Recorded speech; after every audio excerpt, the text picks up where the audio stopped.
Hey guys, it's Corey. And with the new Mutants movie coming out soon, I thought it would be a good idea to shine some light on everyone's favorite B team. This all comes from Zeb Wells' 2009 run for anyone keeping track at home. And also, I'm trying to get more active on Twitter, so follow me at Long Story Short and let me know what you think of the show. Our story starts with a little girl, Marcy, sitting alone in her room, brushing the hair of her doll. As Jian, or as we'll come to know her, Karma, cracks open the door, she tells Marcy that she does not need to be afraid. Her and her friend Danny Moonstar have been looking for her. She knows that she is intruding on a private place, so she hopes Marcy doesn't mind. And Marcy doesn't. It would seem as if Marcy isn't fazed by anything at all. Marcy looks up at Jian and tells her that she is unfamiliar, so she must be new.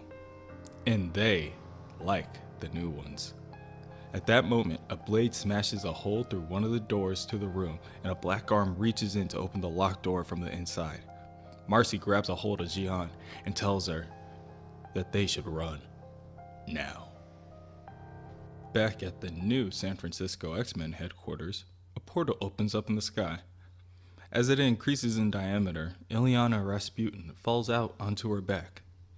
As she stands up, beaten and battered, she congratulates herself on making it and tells herself that there's still time.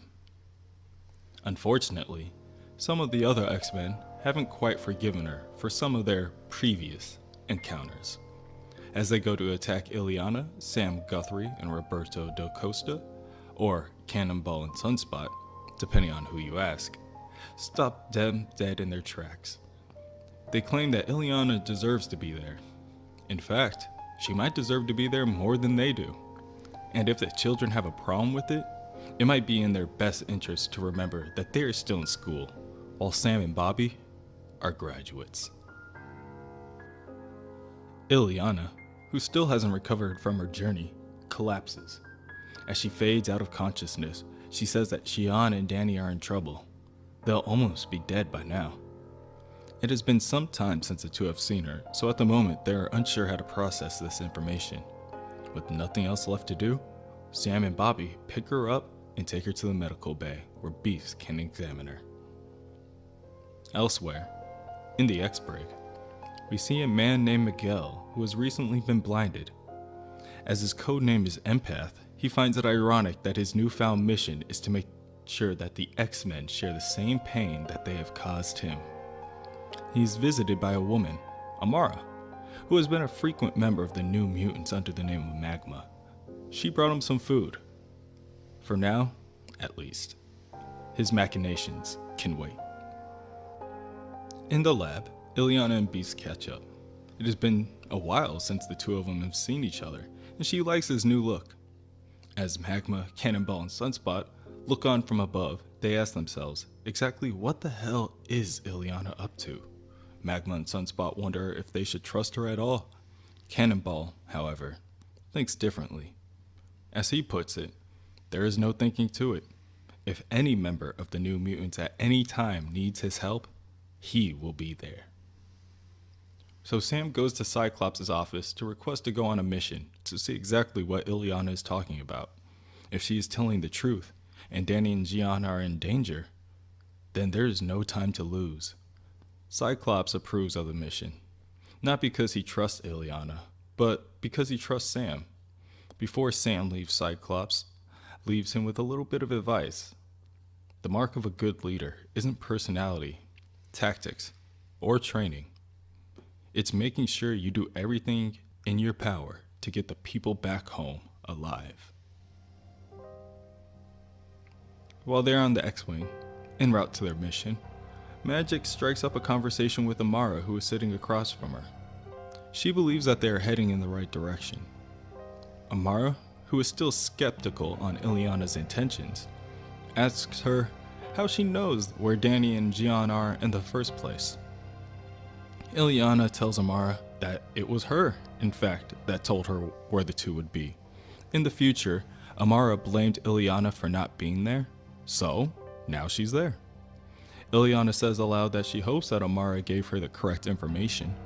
She wasn't making much sense at the time, seeing that she had a large hole eaten through her stomach. But Ileana will try to do the best with the information that she received. But while she has her, Ileana does have a question for Amara. She asks Amara, why does she continue to visit Empath even though he has tried to kill their friends? Perhaps she is still in love with him and that's why. Well, no matter. Ileana can cure him. As Amara knows, whatever Pixie can do with her soul dagger, Ileana can undo. She did in fact consume a piece of Pixie's soul after all. As a good friend would, Magik offers her help, as long as Amara asks. But maybe this isn't what Amara wants. Maybe she likes having Empath weak and helpless. No matter. When the team touches down on the outskirts of a small town in Colorado, they decide to take a jeep in order to be more inconspicuous. Now that they have wheels under their feet, they have decided to visit the last known place of their friends in order to look for clues. As the team walks into a bar, they are met with gazes of disdain from the other patrons. Ileana, however, has stopped in her tracks. She saw the missing poster showing the girl named Marcy on it. As the others ask her about the girl, Ileana tells them that the girl is who Amara told her about in the future. She is 7 years old, and she must be very scared right now. Having her own share of childhood trauma, Ileana decides that she must go see the girl and her family. Amara, deciding that it's better that they pair off at this point, goes with Ileana. Sam, annoyed, goes inside the bar with Roberto to see if the bartender could be a potential lead. While on the way, Roberto makes a pit stop at the table nearest to him with the three ladies sitting together. Some things never change, thinks Sam, and turns to speak with the bartender. He orders a beer and asks about the whereabouts of his friends, when a large man in a cowboy hat comes up and takes the beer that Sam ordered. Not without thanking him, of course. Sam questions what's the deal with the large man, and the bartender tells him that it might be in his best interest if him and Roberto leave. He even goes as far as calling the police. Roberto, who has had no luck either, rejoins Sam at the bar and tells him that there was something off about those women. It was like they're afraid of something. Ileana and Amara make it to Marcy's house. And when they knock on the door, Marcy's parents answer. Amara, showing the poster, asks the parents if they could possibly help them by answering a few questions. Ileana, wasting no time, rushes into the house and immediately sees a few figurines above the fireplace. It was just as Amara told her. As she scurries around the house looking for any signs of the child, she makes her way to a door in the kitchen that is blocked by a stack of boxes. She immediately kicks them over and knocks the door down. Back at the bar, it seems as if it was not only the women that were afraid. The large man who took the beer and a group of men attack Cannonball and Sunspot with pipes and bats for weapons. As the two heroes go to defend themselves, they notice the barkeep is making his way to the door in the back.